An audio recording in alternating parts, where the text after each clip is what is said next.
Échange direct avec le capitaine-président Ibrahim Traoré à Koudougou.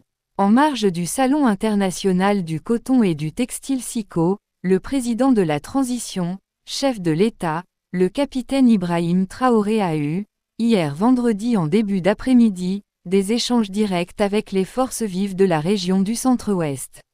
Dès l'entame de la rencontre, le président de la transition a décrit la situation sécuritaire qui a commencé à se stabiliser depuis quelques mois dans la région et sur l'ensemble du territoire national.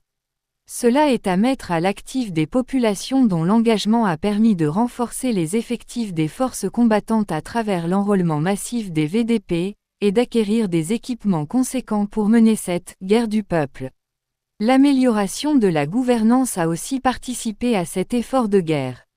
Venus des 4 provinces de la région, les forces vives ont exprimé leur soutien au chef de l'État, et renouvelé leur détermination à accompagner la mise en œuvre de la transition.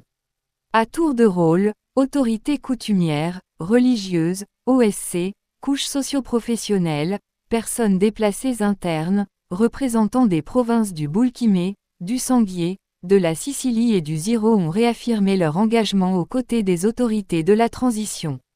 Les forces vives de la région du Centre-Ouest ont aussi remercié le chef de l'État pour les efforts consentis dans la lutte contre le terrorisme et les acquis engrangés sur le chantier du développement de la région et du Burkina Faso.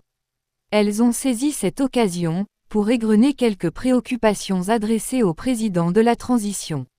Celles-ci sont liées aux infrastructures routières, socio-éducatives, économiques et de formation technique et professionnelle, au financement des projets des jeunes et des femmes dans le domaine agricole, à l'apurement de la dette intérieure, à l'aménagement des espaces culturels pour la production agricole. La formation au métier, le statut des autorités coutumières et religieuses, la prise en compte des personnes vivant avec un handicap dans les instances de décision, la gestion du foncier et l'accès à la terre ont été également évoqués. Le capitaine Ibrahim Traoré dit être conscient de l'importance et de l'urgence des préoccupations soulevées par les forces vives. Certaines préoccupations sont déjà prises en compte et sont en cours de résolution, d'autres font l'objet d'études afin que des solutions appropriées puissent être trouvées. Le président de la transition a néanmoins rappelé que la priorité reste le combat pour la liberté. La guerre, ça coûte en armement, en hommes, en munitions, en moyens de protection. Mais c'est le prix de notre liberté. Le peuple burkinabé l'a compris et a décidé de mener cette guerre contre le terrorisme dont la fin est très proche selon lui. Ainsi, les investissements pourront être réorientés vers d'autres secteurs, notamment le développement socio-économique du Burkina Faso.